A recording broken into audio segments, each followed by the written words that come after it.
Karena saya syukur sama ada jadi nabi dan tidak akan jadi nabi. Nah, hal inteleknya itu. Jadi ini penting saya utarakan karena sekarang itu agama mau dicerdasin, ngajinya agak gelem tapi mau kritis. Itu bahaya betul. Makanya innama ahlakal ladzina min qablikum kasratu masa ilim. Karena banyak pertanyaan. Ini bahaya betul. Masa Allah dievaluasi. Apa? Makanya saya termasuk gak senang ketika ada sholat gini peregangan apa pernafasan terus kalau sujud apa saya tidak senang. Sehingga senang saya gini nanti sholat lama-lama fungsinya kayak senam yoga. Gini saja, semua yang diperintahkan Allah pasti ada hikmahnya, saya yakin ada hikmah. Tapi tidak usah hikmah ini jadi tujuan. Kalau nanti jadi tujuan, terus orang bilang gini, itu sholat terus sakit, yang nggak sholat sehat, habis kamu. Ya kan? Tapi kalau ada orang tahu hikmahnya gini untuk apa, narik nafas atau apa yang gini, ya monggo lah sauni-unimu, ya siap bopol lah seperti itu. Tapi kalau jadi tujuan, jadi ya sudah yang benar sholat itu apa? Sholat itu bukti ketundukan sama Allah Subhanahu wa Ta'ala. Wasjud waqtarib, kalau berani sujud berarti insya Allah dekat sama Allah. Karena itu bentuk tawadhu, bentuk tadallul, bentuk ubudiyah. Fadkhuli fi ibadi wadkhuli.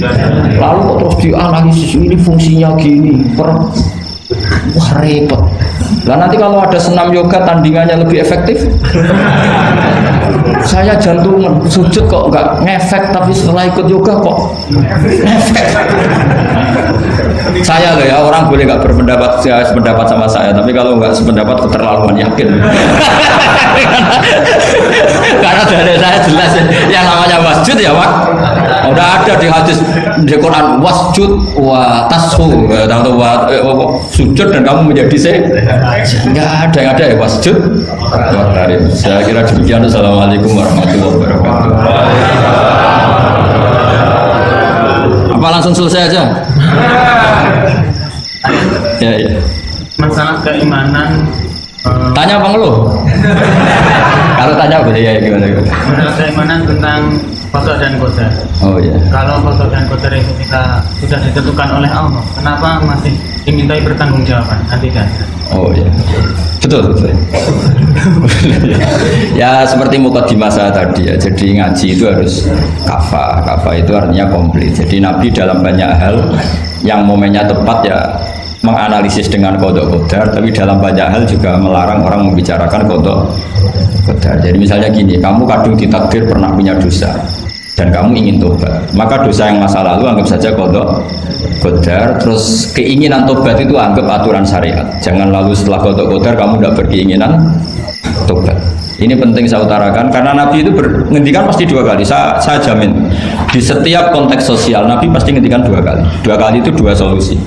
Nabi pernah menghentikan idza dzikiral qadar fa'amsiku wa idza dzikra ashabi fa'amsiku. Jika umatku telah menjustifikasi qada dan qadar fa'amsiku, kamu jangan ikut-ikut. Karena nanti akan yang zina enggak apa-apa, saya sudah qada qadar, yang maling ya enggak apa-apa karena sudah qada. Wah bahaya, bisa hancur syariat kalau seperti itu.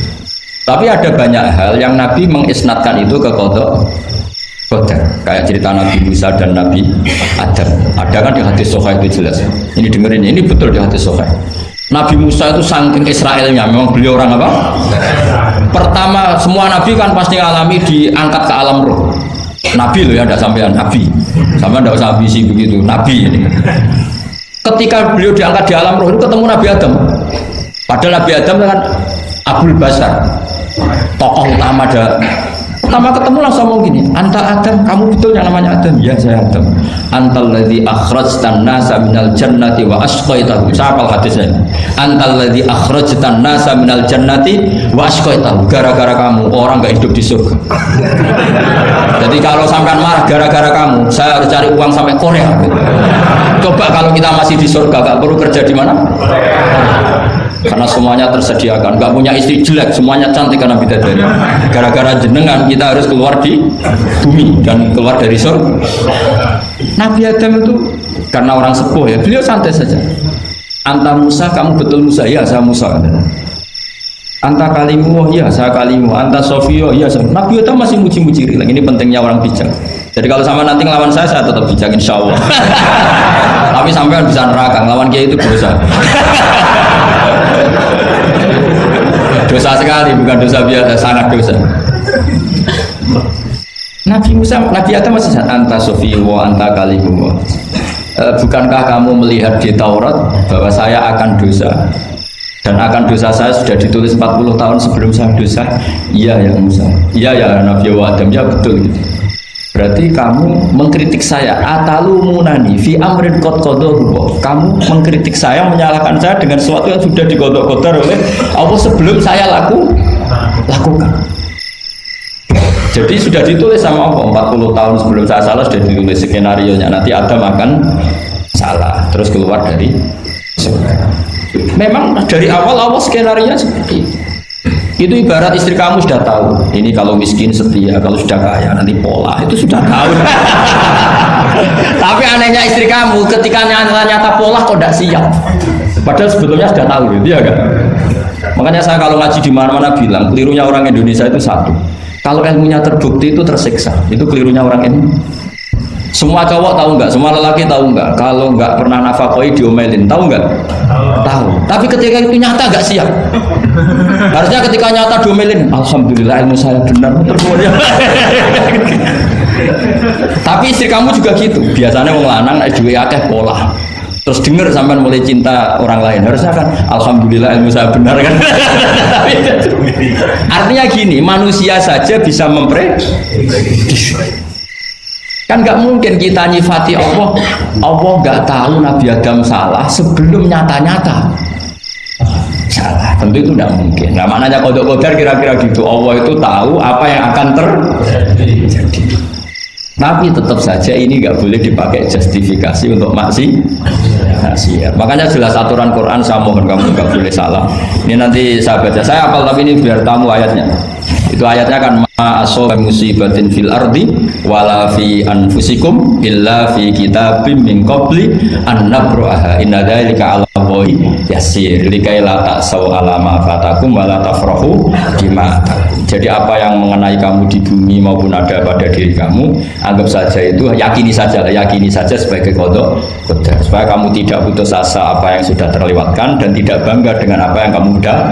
Misalnya saya ini kan termasuk kiai keren misalnya itu saya tidak pernah bangga karena memang ditulis kalau suatu saat Gus Baik itu keren, jadi bangganya di mana kan sesuai skena. Jadi untuk menghilangkan ujub bangga itu dengan cara iman sama qada qadar. Terus likaila tak soal wafatakum, kamu tidak perlu putus asa dengan apa yang sudah kelewat. Misalnya masa lalu kamu ya tadi diusir istri, suami, macam-macam lah, utangnya banyak, wes sudah bangkit saja, sudah takdir. Jadi mungkin ada yang menyarikan, coba ini carikan, mungkin di surat Hadid itu apa yang nanti dicari ayatnya. Pokoknya ayatnya tadi apa? Ma asoba min musibatin fil ardi wala fi anfusikum apa? Illa fi kitabim min qabli an nabraha inna dzalika 'ala Allahi yasir likaila taksau 'ala ma fatakum wala tafrahu bima atar. Jadi qada qadar ditulis supaya kamu tidak putus asa menyesali apa yang sudah kelewat dan bangga umur terhadap apa yang kamu dapat. Jadi misalnya Pak Jokowi jadi presiden, untuk menghilangkan ujub ya, memang sudah ditulis kalau akan jadi, ya biasa saja sesuai skenario. Nah, ya sama seperti sampai suatu saat tua, terus untukmu coplok, terus dredeg-dredeg, kepleset tigo. Soalnya harus senang saja. Zaman kamu muda juga sudah tahu kalau nanti akan seperti itu. Gitu. Jadi kalau itu terjadi, ya sudah, memang akan seperti itu. Jadi ringan saja. Nah, ini pentingnya ngaji. Jadi sesuatu itu mudah sekali kalau dianalisis dengan ya cukup ya. Satu lagi aja kan. Kalau nggak salah itu surat Hadid. Biar ditahukan suratnya. Diumumkan siapa? Surat apa? Hadid 22. Hadid 22 ya. Hadid 22. Berdiri aja Pak Bapak. Oh enggak. Oh ya enggak apa-apa, gimana? Assalamualaikum warahmatullahi wabarakatuh. Waalaikumsalam warahmatullahi wabarakatuh. Saya buat kehormatan sama Kiai. Ya. Sebenarnya saya baru kenal Kiai itu 3 minggu yang lalu lewat YouTube. Ya. Ada yang kirim di FB saya, walaupun dengan komentar yang agak mirip lah. Iya. Kalau nggak salah waktu itu Pak Kiai membahas masalah perang Handar. Iya. yang mengatakan bahwa Nabi itu waktu itu satu saja tidak tahu apa-apa, tapi Salman dia menyampaikan ini komentarnya. Netizen hanya tapi pertanyaan saya itu bukan itu Pak. Iya gimana? Pertanyaan saya itu saya tertarik kenapa cara baca musafafnya itu ada rambut di. Iya.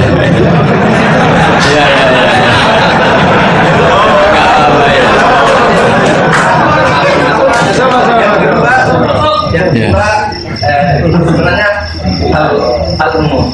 Saya bukan ahli Al-Quran, tapi ada ayat yang mengatakan bahwa sampaikanlah dari aku meskipun satu ayat itu enggak. Walaupun itu cuma satu ayat. Dari aku balighu anni walau ayat. Nah, yang itu menurut saya menjadi dengan dunia medsos saat ini orang yang betul-betul mungkin bukan cuma sekedar satu ayat, cuma satu kata itu di broadcast yang mungkin memacu perdebatan. Makanya ini begini, namanya siapa? Sulaiman. Begini aja, ini saya jawab. Tapi ini ringan, sama relax saja santai. Jadi memang tradisi ulama sama masyarakat itu beda. Jadi kalau Nabi dikatakan tidak tahu dalam konteks tertentu itu malah madh. Madh itu memuji. Karena tadi syaratnya Nabi harus ummi. Ummi itu kan keibu-ibuan. Jadi kalau Nabi tahu itu nanti seakan-akan dia itu dikawal oleh ilmunya, padahal Nabi itu dikawal oleh nubuah. Ini bedanya Nabi sama Anda. Jadi Nabi di Quran itu biasa ada kata makun tatadri mal kitabu walal iman. Terjemahnya kan kamu tidak tahu. Kanjeng Nabi biasa didhawuhi Allah makun tatadri mal kitabu walal iman. Kamu itu tidak tahu apa itu kitab. Tapi itu sifat madh. Sifat apa? Madh. Madh itu memuji. Kenapa itu jadi pujian? Karena Nabi kalau sudah tahu urusan sesuatu nanti jadi ilmu tandingan menandingi wahyu. Lah mungkin netizen nyuwun sewu bukannya ngeritik, bukannya apa, mungkin nggak paham tradisi ulama itu. Jadi kalau ulama bilang Nabi itu tidak tahu itu bukan sifat dzam tapi sifat madh, memuji. Di Quran banyak kalimat makun tatadri mal kitabu walal iman. Makanya Nabi ketika disuruh baca Iqra ya Muhammad, jawabannya gimana? Saya tidak bisa baca. Tapi bukan sifat buruk, justru bagus. Kalau Nabi bisa baca, ilmunya nanti dikira beliau belajar dari buku-buku dan itu dia jadi Nabi. Wah itu memang bacanya banyak. Clear ya ini ya, supaya nggak salah paham. Jadi dikatakan tidak tahu kalau Nabi itu bagus, madh. Nggak bisa baca juga madh, sifat pujian. Kalau kamu udah bisa baca buruk sekali. Itu jelas. Ya kan, tahu semua kan ketika Nabi disuruh baca bilang apa? Saya tidak bisa baca, tapi itu bagus. Karena semuanya biar karena wah. Ya, soal gaya peci saya ini Islam khas ya, khas ini.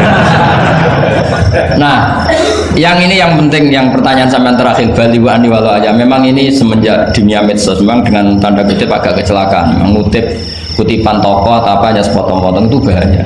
Bahayanya begini, itu bukan hanya karena yang ngendikan tokoh. Meskipun Quran kalau wakafnya salah itu ya bahaya. Coba misalnya begini, ada orang wakaf di depan orang yang paham bahasa Arab. Inna woha la yastahi, terus wakaf ya Pak. Terjemahnya gimana? Allah tidak punya rasa malu. Jika di ilmu Quran itu diaturkan ada wakaf yang haram, yaitu wakaf yang rusak makna. Harus diteruskan inna woha la yastahi ayyadriba mathalam ma ba'u.